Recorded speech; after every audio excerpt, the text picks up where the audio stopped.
उनका व्यासपीठ से बहुत बहुत स्वागत एवं राधे राधे।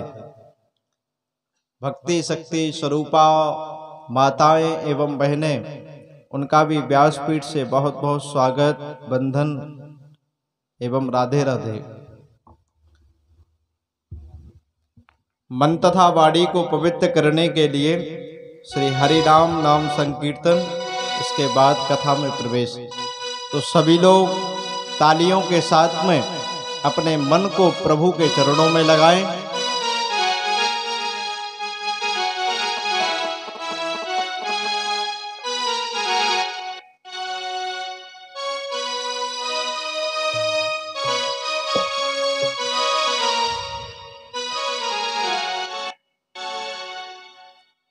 परमात्मा से मिलने का कोई जतन करे, आओ मिल भजन करें। परमात्मा से मिलने का कोई जतन करे, आओ मिल भजन करें। परमात्मा से मिलने का कोई जतन करे, आओ मिल भजन करें। हरे रामा राम रामा हरे हरे, हरे रामा राम राम हरे हरे। हरे कृष्णा कृष्णा कृष्णा हरे हरे, हरे कृष्णा कृष्णा कृष्णा हरे हरे। सभी लोग गाएं।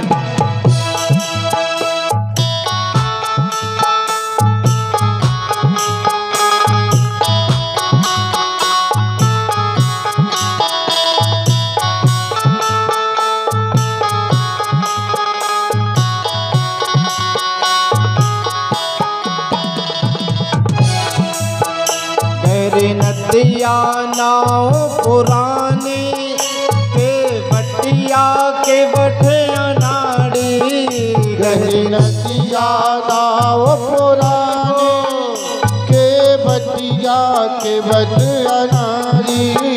गहरी नदिया नाव पुरानी के बटिया के बठिया नाड़ी, गहरी नदिया नाव पुरानी के बटिया नारी।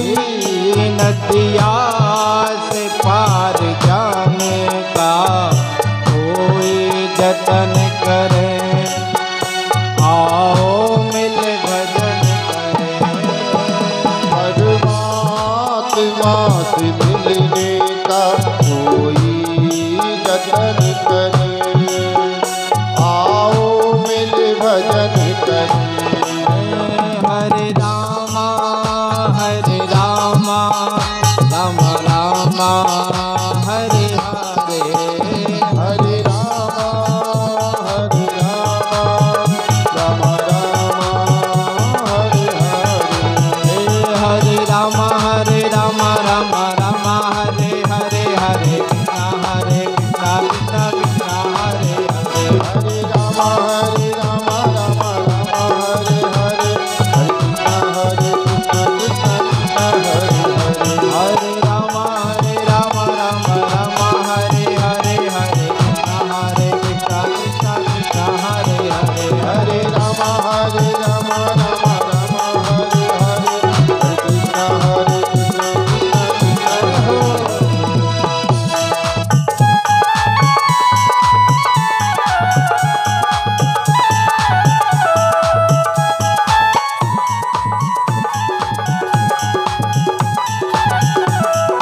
राम हरे राम राम राम हरे हरे हरे राम राम राम हरे हरे हरे कृष्णा कृष्णा कृष्णा हरे हरे हरे कृष्णा कृष्णा कृष्णा हरे हरे कृष्णा कृष्णा हरे हरे हरे राम हरे हरे हरे कृष्णा हरे प्रेम बोलो भागवत महापुराण की जय हो भाग्य बिहारी लाल की जय हो अत्रैव वासांत्रे श्रोतारो मम निर्मला। कल की कथा में आप लोगों ने श्रवण किया भक्ति ज्ञान और वैराग्य के उत्थान के लिए, भक्ति देवी की कष्ट की निवृत्ति के लिए नारद जी सनत कुमारों से कथा श्रवण कर रहे हैं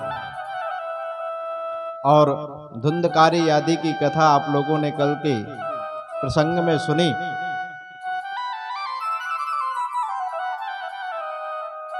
कैसे कैसे पापात्मा, कैसे कैसे पापी दुष्ट व्यक्ति भी यदि 7 दिन तक कथा सुन लें तो उनके जीवन में परिवर्तन आता है। और श्रोता 3 प्रकार के होते हैं, ये मैंने कल बोला था कि कल बताएंगे। श्रोता 3 प्रकार के होते हैं। पहले होते हैं श्रोता, दूसरे होते हैं सरोता और तीसरे होते हैं सोता। श्रोता पहले नंबर पर आते हैं श्रोता।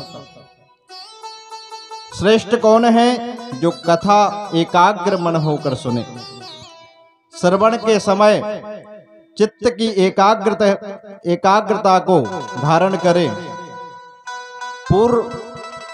पूर्ण निष्ठा भाव से भागवत को सुने, बीच में बात न करे, इधर उधर की बातें मन में भी ना लाए, वो होते हैं श्रोता। दूसरे नंबर पर आते हैं सरोता। जो सुपारी काटते हैं ना, कथा में बैठने के बाद सोचेंगे हाँ ठीक है, मगर मंडप टेंट थोड़ा छोटा है, थोड़ा और बड़ा होना चाहिए। कथा तो ठीक है मगर व्यास जी महाराज चुटकुला वगैरह तो कुछ कहते ही नहीं, भजन तो अभी तक गाया ही नहीं। इनके 3 घंटे सिर्फ इसी में व्यतीत होते हैं, कहीं ये नहीं हुआ कहीं वो नहीं हुआ, 3 घंटे उनके इसी में निकल जाते हैं। वो होते हैं सरोता। और तीसरे होते हैं सोता। ये बहुत अच्छे होते हैं महाराज। टेंट का खम्मा देखकर 3 घंटे ऐसी नींद लेते हैं कि कथा कब और का कैसे हो गई पता ही नहीं चलता उनको। घर पर बच्चे सोने नहीं देते, मन में विचार आता है चलो वहीं चलते हैं, वहीं कुछ आराम मिलेगा। ये होते हैं सोता।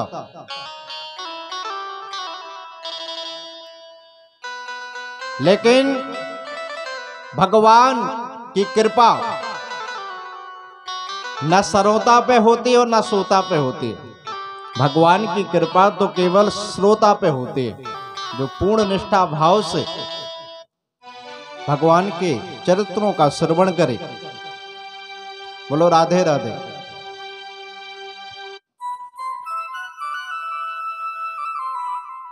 सनत कुमारों ने कथा के नियम बताए। नियम क्या है? बोले कथा प्रारंभ से पहले सुंदर मुहूर्त दिखवाना चाहिए, सुंदर स्थान चयन करना चाहिए जहां पर बाहर की आवाज ज्यादा आती ना हो, और सुंदर वेदियों का निर्माण कराना चाहिए। हमारे मंदिर में है, आप लोग दर्शन करने जाया करें। और भागवत में लिखा है कि 5 ब्राह्मण कथा में वर्ण करना चाहिए।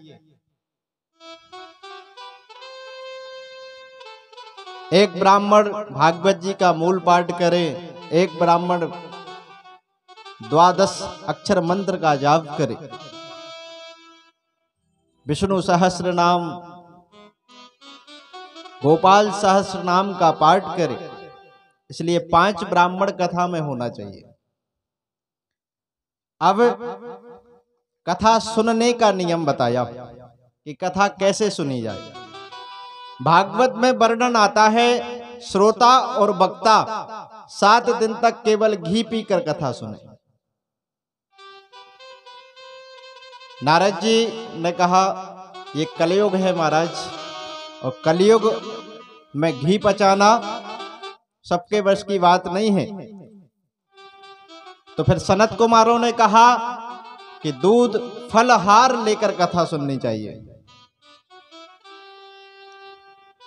सनत कुमारों से नारद जी ने कहा कि महाराज, व्यक्तियों को नवरात्र की अष्टमी का जो व्रत होता है वो राम राम कहकर वह दिन व्यतीत होता है। एक दिन तो व्यक्ति उपवास नहीं कर सकता, फिर 7 दिन कैसे व्रत कर सकता है। तब सनत कुमारों ने कहा, भोजनम तो बरम बन्ने कथा श्रवण कारिकम नोप बासो बरा प्रोक्ता कथा विघ्न हरो यदि। बोले भले एक बार भोजन करो, चाहे 2 बार भोजन करो, चाहे 5 बार भोजन करो, लेकिन कथा मन से सुनो।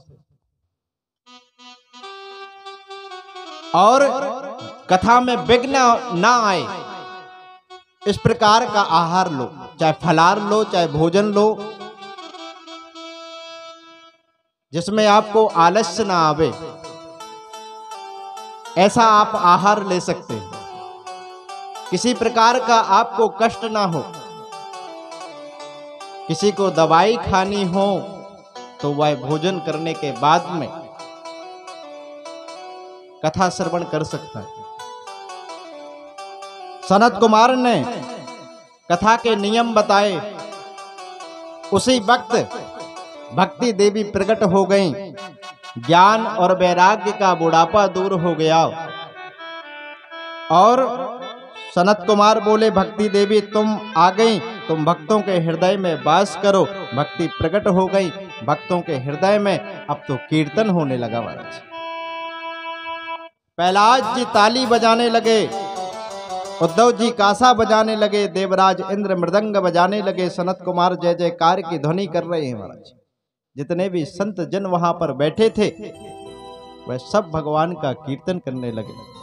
श्रीमन नारायण नारायण नारायण, श्रीमन नारायण नारायण नारायण, श्रीमन नारायण नारायण नारायण, श्रीमन नारायण नारायण नारायण, भगवन नारायण नारायण नारायण, भगवन नारायण नारायण नारायण, भगवन नारायण नारायण नारायण, भगवन नारायण नारायण नारायण, श्रीमन नारायण नारायण नारायण, श्रीमन नारायण नारायण नारायण।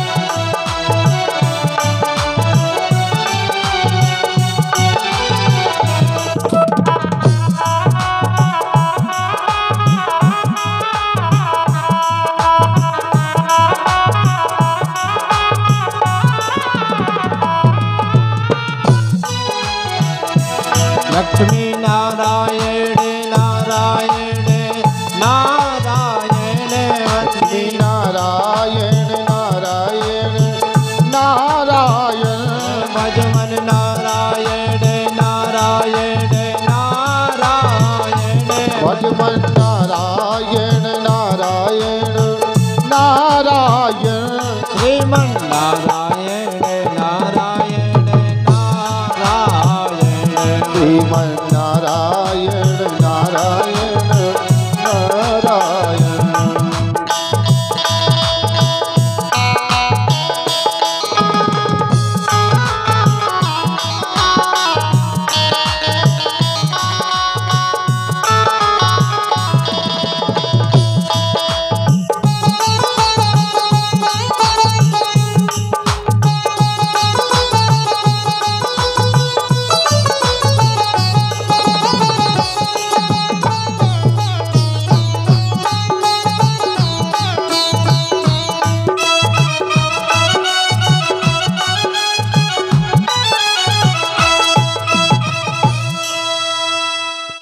इतना सुंदर कीर्तन हुआ। उस कीर्तन को सुनकर भगवान प्रकट हो गए और बोले, मांगो वरदान, क्या चाहिए। तब भक्ति देवी ने कहा कि एक ही वरदान दे दो प्रभु, जब जब आपका कीर्तन हो आपका दर्शन हो जाए। भगवान वरदान देकर चले गए।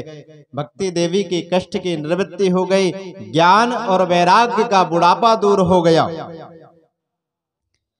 सूत जी आए प्रसंग शौनकादिक ऋषियों को बता रहे थे और यही प्रसंग सनत कुमारों ने नारद जी से कहा।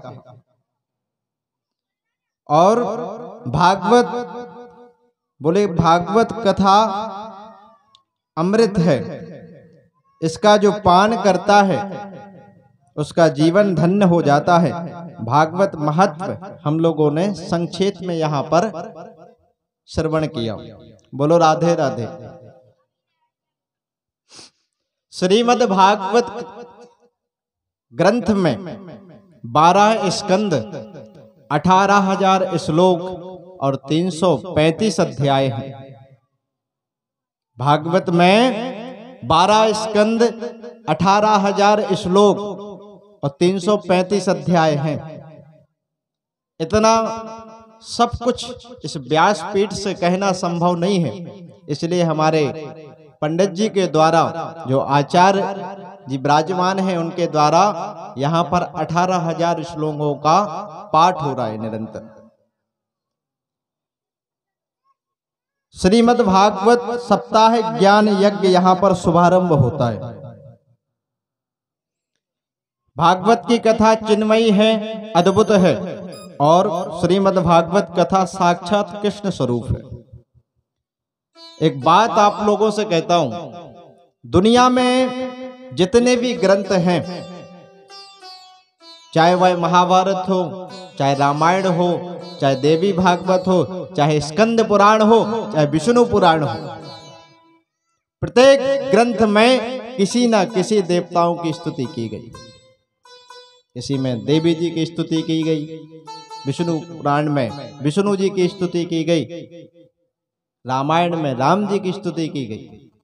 दुनिया में केवल श्रीमद् भागवत ग्रंथ ही एक ऐसा है जिसमें किसी देवताओं की स्तुति नहीं की गई। जन्माद्यस्य तोन्वरादितिरसश्चार्ते सुविज्ञस्वराट् तेने ब्रह्म हृदादि कवये मुह्यन्ति यत् सूरया तेजो वारि मृदा यथा विनमयो यत्यत्य सर्गो मृषा धाम्ना स्वेन सदा निहस्तकुहकं सत्यं परम धीमहि। सत्यम परम धीमहि वंदना की गई तो केवल सत्य की, सत्य की वंदना की गई, किसी देवताओं की वंदना नहीं की गई। और भागवत आप लोग सुन रहे हैं, इसका फल भी आपको तभी मिलेगा जब ज्यादा से ज्यादा आप अपने जीवन में सत्य को अपनाएं। गोस्वामी तुलसीदास जी कहते हैं, धर्म न दूसर सत्य समाना धर्म न दूसर, सत्य समाना धर्म न दूसर, सत्य समाना धर्म न दूसर, सत्य समाना धर्म न दूसर, सत्य समाना आगम निगम पुराने बखाना, आगम निगम पुराण बखाना। कहते हैं सत्य से बढ़कर कोई धर्म नहीं होता और असत्य से बढ़कर कोई पाप नहीं।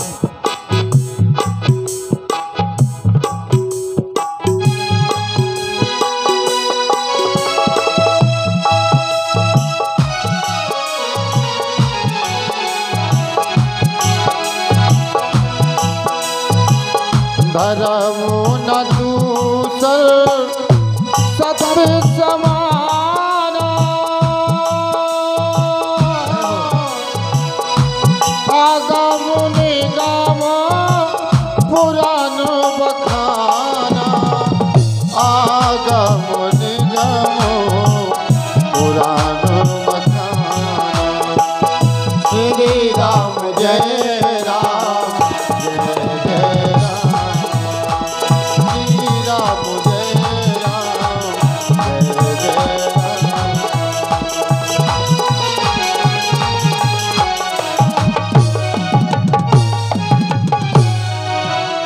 सत्य से बड़ा कोई धर्म नहीं होता।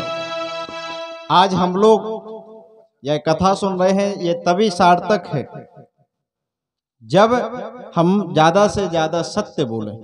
यहाँ झूठ तो हजार बोलते हैं, लेकिन कथा सुनने के बाद में यदि आपके मन में यह विचार आए कि आज से हम संकल्प लेते हैं कि सत्य ही बोलेंगे, यदि आप सत्य को धारण कर लें, आपसे बड़ा धर्मात्मा और कोई नहीं हो सकता। बोलो राधे राधे। आइए हम उसी प्रसंग पर चलते हैं। नैमिषारण्य क्षेत्र में जहां पर संतों की मंडली के मध्य में श्री सूत जी महाराज विराजमान हैं और उन सूत जी ने ऋषियों से महत्व के बारे में श्रवण किया और बोले, सूत जी महाराज आप इतिहास के जानकार हैं, पुराणों के ज्ञाता हैं, तो आपसे कुछ पूछने का मन होता है, कुछ जानकारी करने की इच्छा होती है। सूत जी महाराज ने कहा, पूछिए। शौनकादिक ऋषियों में से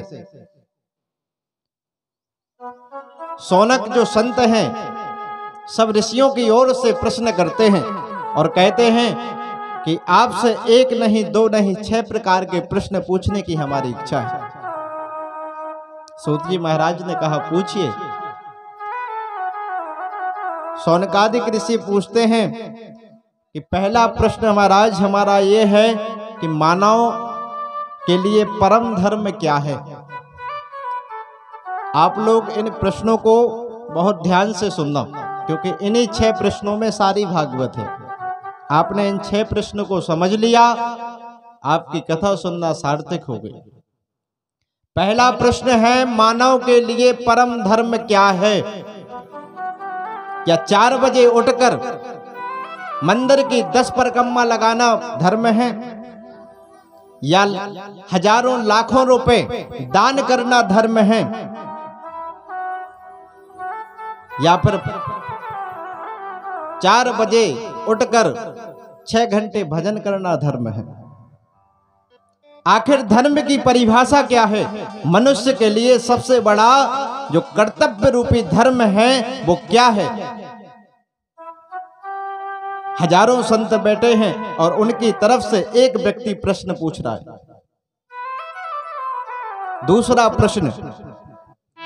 दूसरा प्रश्न हमारा यह है कि हम जब मंदिर में जाते हैं तो बड़ी विचित्र बात लगती है।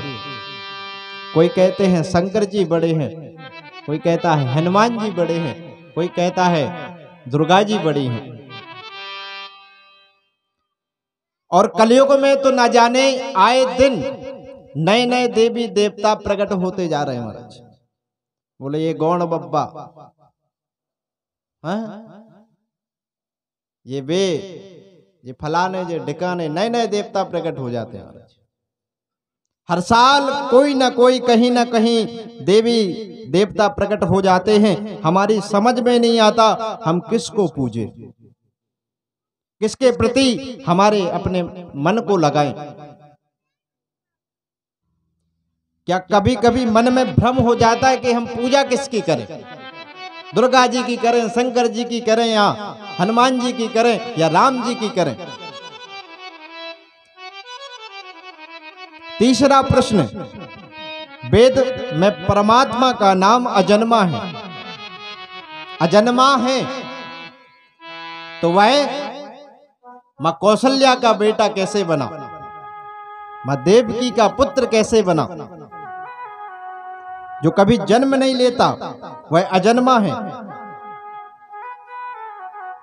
और चौथा प्रश्न हमारा यह है कि भगवान के कितने अवतार हैं?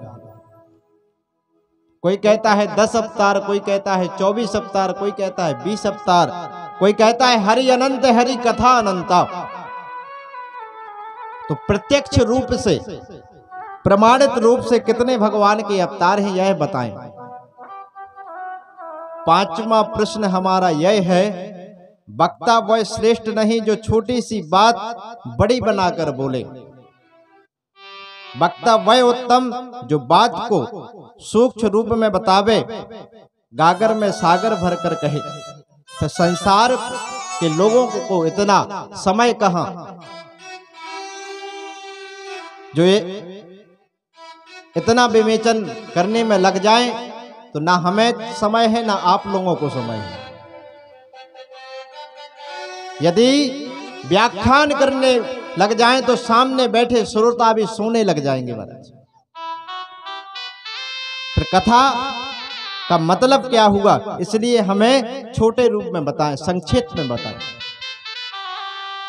अथा साध्यो त्रयासारम समुद्यत्य मनीयसा, जो सार है शास्त्रों का वह हमें बताने की कृपा करें। और छठवां प्रश्न हमारा यह है कि भगवान जब अपनी लीला संपन्न करने के बाद, संपन्न करने के लिए आए थे, श्री कृष्ण ने जब अवतार लिया, अवतार लेते समय गोविंद ने कहा था हम पृथ्वी का भार उतारेंगे। और स्वयं भगवान गीता में कहते हैं धर्म संस्थापनार्थाय संभवामि युगे युगे, मैं धर्म की स्थापना करने के लिए युग युग में अवतार लेता हूं। और युग युग में अवतार लेता हूं धर्म की स्थापना के लिए। तो जब भगवान अपनी लीला संपन्न करने के बाद अपने परम धाम को गए, तो वह धर्म किसकी शरण में गया? आप कृपया हमें स्पष्ट करके बताएं। ये हमारे 6 प्रकार के प्रश्न हैं। यह प्रश्न सुनकर सूत जी महाराज बहुत प्रसन्न हो गए और कहने लगे आपके प्रश्नों के उत्तर देने से पहले हम परम आदरणीय सुखदेव जी महाराज के चरणों में प्रणाम करना चाहते हैं। सुखदेव जी का जीवन इतना महत्वपूर्ण है, ऐसा आदर्श चरित्र किसका होगा? 12 वर्ष तक सुखदेव जी महाराज अपने माता के गर्भ में रहे। कहते हैं 28 प्रकार के नरक, 28 प्रकार के नरकों में सबसे ज्यादा पीड़ा यदि जीव को होती तो वह माता के गर्भ में होती है। लेकिन हमारे सुखदेव जी महाराज ने उस गर्भ में मंदिर बना लिया और 1 नहीं 2 नहीं 12 वर्षों तक उस गर्भ में वास किया। ऐसे परम आदरणीय सुखदेव जी महाराज के चरणों में बारंबार प्रणाम करते हैं। वह सुखदेव जी महाराज जो गोलोक धाम में राधा रानी की गोद में कीड़ा करते हैं और किशोरी राधा रानी ने एक दिन सुखदेव जी महाराज से कहा, बेटा आप मृत्यु लोक में जाओ, मृत्यु लोक में जाओ और श्रीमद् भागवत कथा का जन जन में प्रचार करो। सुखदेव जी महाराज ने मना कर दिया, माता मैं मृत्यु लोक में नहीं जा सकता। बोले क्यों? सुखदेव जी महाराज ने कहा कि मां मैं यहां पर आपके नाम की 2-4 माला कर लेता हूं, मृत्यु लोक में जाते ही विष्णु की माया मुझे पकड़ लेगी, वह माला भी छूट जाती, वह माला भी छूट जाएंगी। ये मृत्यु लोक है, यहां पर जो आया है वह जाएगा, आया है तो जाएगा राजा रंग फकीर। जब व्यक्ति मातृ गर्भ में रहता है तो उसको बहुत पीड़ा होती है। मां यदि थोड़ी गर्म चाय पी ले तो उस जीव को बहुत कष्ट होता है, थोड़ी सी तीखी चीज खा ले तो बहुत कष्ट होता है। न जाने कितने जीवाणु माता के गर्भ में रहते हैं, उस जीव को काटते हैं तब उसको बहुत कष्ट होता है। भगवान से दिन रात विनती करता है वह जीव कि प्रभु एक बार इस नरक से निकाल दो, मैं दिन रात आपकी पूजा करूंगा, दिन रात मैं आपकी पूजा करूंगा, एक क्षण भी आपके नाम के बगैर मेरा व्यर्थ नहीं जाएगा। यह हमने भी कहा, आप लोगों ने भी परमात्मा से कहा है, संसार में कोई व्यक्ति ऐसा नहीं जिसने यह वादा मेरे भगवान से ना किया हो। लेकिन जैसे ही उस जीव का जन्म होता है वह सब भूल जाता है, क्योंकि विष्णु की माया उसको पकड़ लेती है। बच्चा जब जन्म लेता है तो वह सबसे पहले आकर यहां पर रोता है।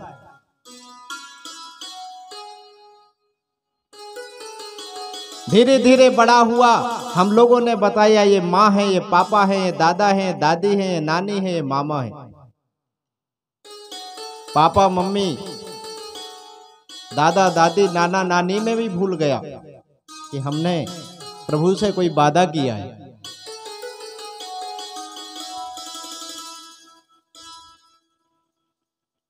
सुखदेव जी महाराज ने कहा, मां मृत्यु लोक में जाते ही विष्णु की माया मुझे पकड़ लेगी, 2-4 माला आपके नाम की यहां पर कर लेता हूं, वह भी नहीं कर पाऊंगा। राधा रानी ने कहा, नहीं बेटा तुम पर माया का असर नहीं होगा, मैं आपको वचन देती हूं आप पर कोई असर नहीं होगा। वही आदरणीय पूज्य सुखदेव जी महाराज ने एक तोता के रूप में जन्म लिया। मृत्यु लोक में आए और कैलाश पर्वत पर एक पक्षिणी के गर्भ से उन्होंने जन्म लिया। अंडे के रूप में वह प्रकट हुए। अभी अंडे में जीव प्रादुर्भूत नहीं था, बर्फीली हवाएं चलने लगी और अंडा फूट गया। महाराज अंडा फूट गया। सुखदेव के माता पिता सुख पक्षी और पक्षिणी दोनों उस अंडे को वहीं पर पड़ा छोड़कर उड़ गए। कैलाश पर्वत पर निवास करते हैं भूत भावन भोलेनाथ। भूत भावन भोलेनाथ वहां पर वास करते हैं। नारद जी ने एक बार अपने मन में विचार किया कि सुखदेव जी महाराज का प्रादुर्भाव होना चाहिए। जब तक सुखदेव जी महाराज का जन्म नहीं होगा तब तक श्रीमद् भागवत कथा का जन जन में प्रचार कौन करेगा। सुखदेव जी महाराज का प्रकट तो होना ही चाहिए। नारद बड़ा विचित्र संत है। नारम ज्ञानम ददाते इति नारदा, जो ज्ञान देता है उसे नारद कहते हैं। जो अज्ञान का खंडन करे और उसमें ज्ञान भर दे वह नारद है।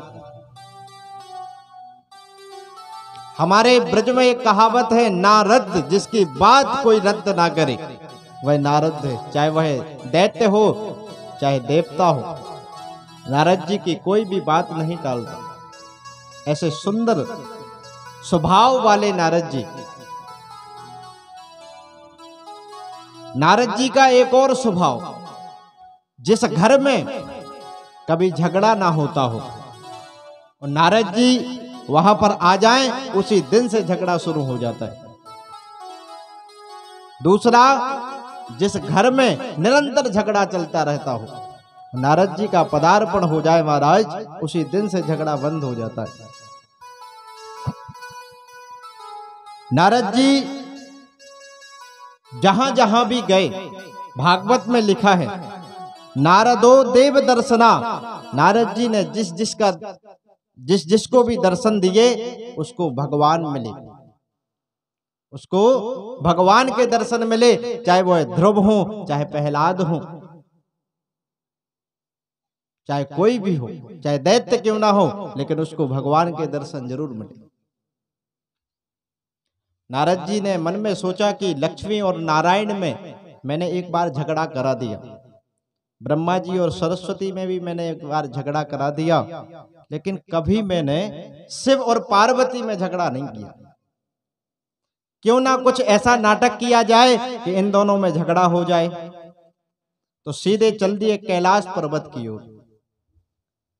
कैलाश पर्वत की ओर चल दिए। भगवान शंकर गुफा में तपस्या करने के लिए बैठे हैं। मां पार्वती अपने आश्रम में अकेली हैं। कैसा नारद का स्वभाव। माता पार्वती ने नारद को देखा, खड़ी हो गई, आओ नारद पधारो महाराज, बड़ी कृपा की। माता पार्वती ने आसन दिया और सुंदर लड्डू रख दिए, बोले पाओ महाराज। नारद जी आप तो बहुत दिन में दिखाई देते हैं, पार्वती ने कहा। नारद जी ने कहा, माता संसार में कभी किसी के घर में अब नहीं जाता, आना जाना एकदम बंद कर दिया। पार्वती बोली क्यों? नारद जी बोली क्या बताऊं माता, इन संसार के लोगों में बनावटी प्रेम है, सब स्वार्थी हैं, इसलिए आना जाना सब बंद कर दिया। सुर नर मुनि सबकी यह रीति, सुर नर मुनि सब की यह रीति, सुर नर मुनि सब की यह रीति, सुर नर मुनि सब की यह रीति, सुर नर मुनि सब की यह रीति, स्वार्थ लाभ करें सब प्रेम, स्वार्थ लाभ करहि सब प्रीति, स्वार्थ लाभ करें सब प्रेम। संसार में लोगों का प्रेम सच्चा नहीं रहा, सब बनावटी है। पार्वती बोली अब मैं आपको क्या बताऊं नारद जी, हमारे यहाँ तो इतना प्रेम है, मैं आपको क्या बताऊं। हमारे परिवार में इतना प्रेम है, मैं जितना कहूं उतना कम है। बोले वो कैसे? पार्वती ने कहा देखो,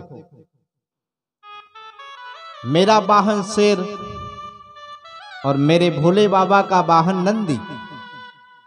अब नंदी और शेर की कभी बनती नहीं है, जैसे ही देखेगा तुरंत झपट कर आक्रमण कर देगा। लेकिन देखो मेरा वाहन भी यहीं पर रहता है और मेरे भोले बाबा के भी वाहन यहीं पर रहता है, एक दूसरे में इतना प्रेम है। एक और बात, मेरे भोले बाबा के गले में नाग रहता है और मेरे बड़े पुत्र गणेश के साथ में चूहा रहता है। अब चूहा और सर्प की कभी नहीं बनती, लेकिन देखो यहां पर दोनों साथ में रहते हैं। मेरे पुत्र कार्तिकेय का वाहन मोर, मोर और सर्प की नहीं बनती, लेकिन देखो कितने प्रेम से यहां पर रहते हैं। और मैं क्या बताऊं नारद जी, शास्त्र कहता है गुरु के द्वारा दिया हुआ मंत्र कभी किसी को बताना नहीं चाहिए। आपके गुरुजी ने जो कान में आपको मंत्र दिया, इसको बताना नहीं चाहिए। गोपनीयम गोपनीयम गोपनीयम प्रयत्नता, ऐसा प्रयत्न करना चाहिए कि यह मंत्र किसी को ना बताए। और हमारे द्वारा किया हुआ सत्कर्म, कोई पुण्य कर्म, उसको भी किसी को नहीं बताना चाहिए। आपने कुछ धर्म किया और आकर आपने बगल वाले को बता दिया, फिर उसका आपको फल नहीं मिलेगा। लेकिन हम दोनों में कितना प्रेम है नारद जी। मेरे भोले बाबा ने गुरु के द्वारा दिया हुआ मंत्र भी मुझे बताया। समाधि में राम कृष्ण का जो दर्शन होता है वह भी आकर मुझे बताते हैं। इतना प्रेम और कहां मिलेगा। नारद जी ने सोचा बड़े प्रेम की परिभाषा दे रही हैं माता, कुछ ना कुछ तो करना ही चाहिए। नारद जी ने कहा अच्छी बात है माता, ऐसा ही प्रेम होना चाहिए। हम तो भगवान से प्रार्थना करते हैं कि आप दोनों में ऐसा ही प्रेम बना रहे, आप दोनों में ऐसा ही प्रेम बना रहे। लेकिन एक बात बताओ माता, सारी बात बताते हैं तो ये बात भी बताई होगी कि उनके गले में जो मुंडों की माला रहती है उसमें किसके मुंड लगे हुए हैं। जो दिन रात पहने रहते हैं वे मुंडों की माला, उसमें किसके मुंड लगे हैं, ये बात तो बताई होगी। पार्वती ने कहा ये तो नहीं बताया, सारी बात बताई किंतु ये बात नहीं बताई कि इसमें किसके मुंड लगे हैं। नारद जी ने कहा फिर काय का प्रेम है, फिर काय का प्रेम। नारद जी तो चल दिए और रास्ते में गुफा में शिवजी विराजमान थे। जब तक उनकी समाधि टूटी, जाते जाते नारद जी ने कहा बाबा कुटिया में जरा जल्दी पधारना, माता आपका इंतजार कर रही हैं। शिवजी ने सोचा जब आप आए हैं तो जरूर इंतजार कर रही होंगी। जब आप आए हैं तो जरूर इंतजार कर रही होंगी। यहां पर मां पार्वती ने वस्त्र आभूषण उतार दिए, मलिन वस्त्र पहन लिए और जाकर कोप भवन में बैठ गई। कोप भवन में बैठ गई। यहां पर भोलेनाथ समाधि से उठकर कुटिया की ओर चल दिए। कुटिया की ओर जैसे ही गए, वहां पर देखा तो सब वस्त्राभूषण ऐसे ही डले हुए हैं और माता का पता नहीं, माता का पता नहीं। तो झांक कर देखा तो कोप भवन में मां पार्वती बैठी हैं, गुस्से से मुखमंडल लाल है। जैसे ही भोले बाबा उनके पास में गए और कहने लगे क्या बात है देवी। पार्वती ने कहा आप तो मुझसे बात ही मत करो, आप तो अंदर से भी काले हो और बाहर से भी काले। भोलेनाथ को बड़ा आश्चर्य हुआ और कहा कि देवी अंदर का काला तो वह होता है जिसके मन में कपट हो, जिसके मन में कपट हो वह अंदर का काला होता है, किंतु मैंने तो आपसे आज तक कुछ नहीं छुपाया। बोले रहने दो, ज्यादा झूठ मत बोलो। बाबा ने कहा बताओ तो हुआ क्या है। बोले आप हमसे प्रेम नहीं करते। बोले बताओ ऐसी कौन सी बात हो गई, आपको ऐसा लगा कि हम आपसे प्रेम नहीं करते। बोले आप दिन रात इस मुंडों की माला को गले में धारण किए हो रहते हैं, इसमें किसके मुंड लगे आज तक आपने मुझे क्यों नहीं बताया? बाबा के नेत्र सजल हो गए और कहा,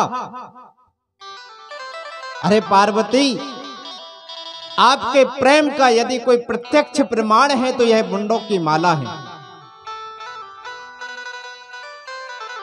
यह मुंडों की माला ही प्रत्यक्ष प्रमाण है।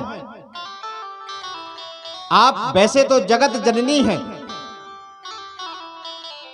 जगदम्बा है, लेकिन लीला संपन्न करने के लिए आपका कई बार जन्म हुआ और जितने बार आपका जन्म हुआ आपके मुंड को निकालकर हमने माला में पहन लिया।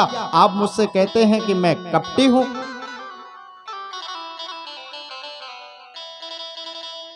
पार्वती ने कहा, हे भगवान, फिर तो आप और भी कपटी निकले। बोले क्यों? बोले हम इतनी बार हमारी मृत्यु हो गई, आप एक भी बार नहीं मरे। आपने कौन सी संजीवनी बूटी खाकर रखी कि आपकी मृत्यु ही नहीं होती? बाबा ने कहा कि पार्वती, मैंने अमर कथा का पान किया है, इसलिए मेरी मृत्यु नहीं होती। पार्वती चरणों में गिरकर बोली, स्वामी, मुझे भी वह अमर कथा सुननी है। भोलेनाथ ने कहा, कथा सुनने के 3 विधान होते हैं। पहला, भागवत की कथा सन्मुख होकर, सन्मुख बैठकर सुननी चाहिए, मंच के पीछे या फिर ऊंचे पर बैठकर कथा नहीं सुनना चाहिए। मंच के पीछे बैठकर भागवत सुनना निषेध बताया गया शास्त्रों में। दूसरा, भागवत की कथा में बीच में नहीं उठना चाहिए, व्यर्थ की बात नहीं करना चाहिए और मोबाइल तो बिल्कुल नहीं चलाना चाहिए।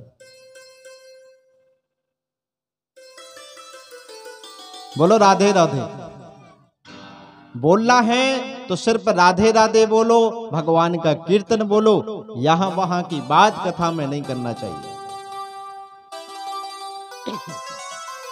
तीसरी बात, कथा में सोना नहीं चाहिए, एकाग्र होकर तन्मय होकर कथा सुननी चाहिए।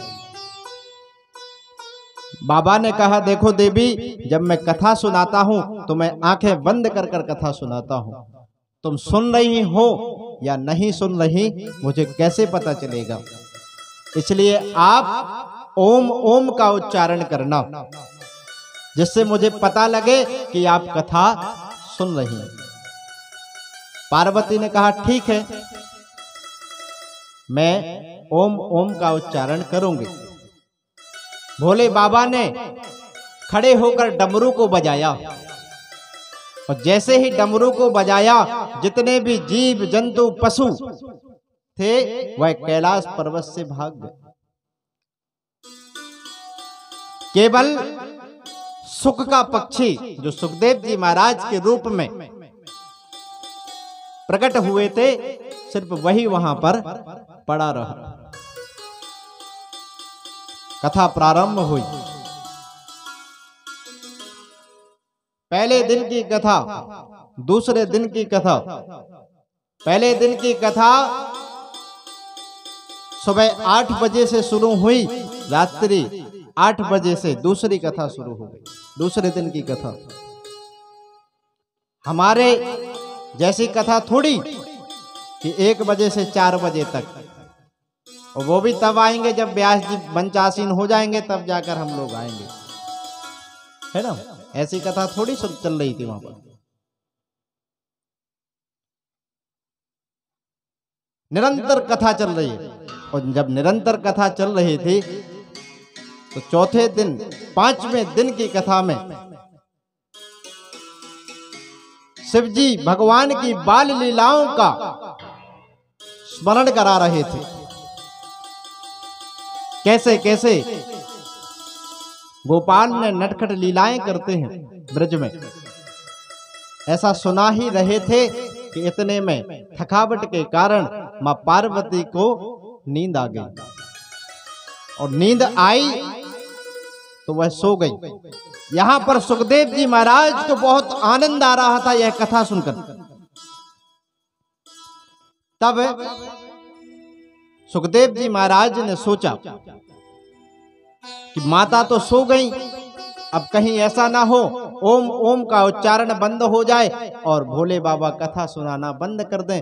इसलिए सुखदेव जी महाराज ने ओम ओम कहना प्रारंभ कर दिया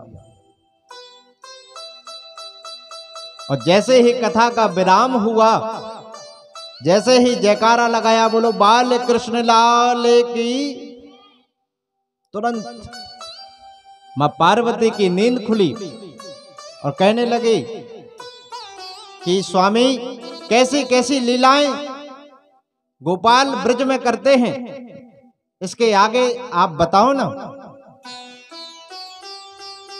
शिव जी ने कहा कि आप वहीं पर हैं, यहां तो कथा विराम हो चुकी। पार्वती ने कहा स्वामी मैं तो सो गई थी, मेरी तो नींद लग गई थी। तब भोलेनाथ ने कहा तो ओम ओम का उच्चारण कौन कर रहा था? पीछे नजर घुमाकर देखा तो सुख का पक्षी सुखदेव ओम ओम का उच्चारण कर रहा है।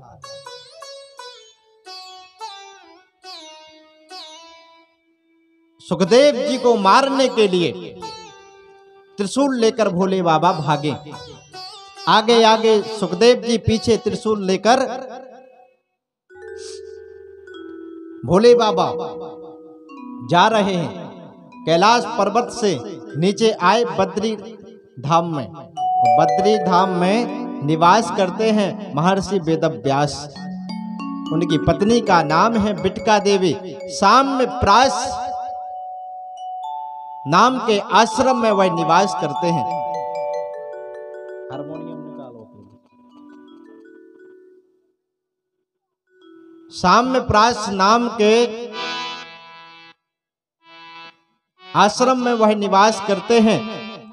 उनकी पत्नी व्यास जी महाराज से कहती हैं कि चौथापन आ गया, लेकिन अभी तक हमारे यहाँ पर कोई पुत्र नहीं हुआ। महर्षि वेदव्यास अपनी पत्नी से कहते हैं परमात्मा की कृपा जरूर होगी। इतना कह ही रही थी कि उनको जिम्हाई आई। और जिम्हाई लेने के लिए जैसे ही उन्होंने अपने मुंह को खोला, उसी समय सुखदेव जी महाराज मुंह के द्वारा उनके गर्भ में प्रवेश कर गए। बोलो सुखदेव जी महाराज की। अब पीछे से दौड़ते आ रहे हैं शिव जी। शिव जी दौड़ते दौड़ते आए, महर्षि वेदव्यास से कहने लगे आपने एक सुख पक्षी को देखा क्या? महर्षि वेदव्यास ने कहा नहीं। महर्षि वेदव्यास ने शिव जी से पूछा कि महाराज एक बात बताओ, आप उस सुख पक्षी का क्यों पीछा कर रहे हैं? आपके पास है ही क्या जो उसने चुरा लिया? हाँ? सोने की लंका आपने बनवाई और दान में रावण को दे दिए। आप गले में सर्प धारण करते हैं, कानों में बिच्छू के कुंडल पहनते हैं, भभूति आप धारण करते हैं। आपके पास क्या है जो वो उसने चुरा लिया? क्यों उसको मारने के लिए दौड़ रहे हैं आप? क्यों आप उसको मारने के लिए दौड़ रहे? तब शिव जी ने कहा उसने ब्रह्म विद्या की चोरी की है। उसने चोरी से अमर कथा का पान किया है। तब महर्षि वेदव्यास ने कहा अरे बाबा, जब उसने अमर कथा का पान किया तो आपके मारने से क्या वो मर जाएगा? यदि मर जाएगा तो वह कथा कैसी? भोले बाबा ने कहा ये तो मेरे मन में विचार ही नहीं आया। और बाबा चले गए अपने कैलाश धाम पर। यहां पर एक दिन व्यास जी की पत्नी बिटका देवी ने अपने पति से कहा कि देखो जी, मेरे गर्भ से वेद उच्चारण होते हैं। व्यास जी महाराज ने कहा जरूर ही कोई सिद्ध पुरुष होगा, कोई भक्त पुरुष होगा। बिटका देवी ने कहा कि कोई भक्त पुरुष होगा, लेकिन यह 12 वर्ष हो गए, ये बाहर कब आएगा? तब व्यास जी महाराज ने कहा बेटा बाहर आओ, बाहर आओ। तो अंदर से आवाज आई, नहीं पिताजी मैं बाहर नहीं आऊंगा, क्योंकि सुखदेव जी महाराज ने गर्भ में ही मंदिर बना लिया।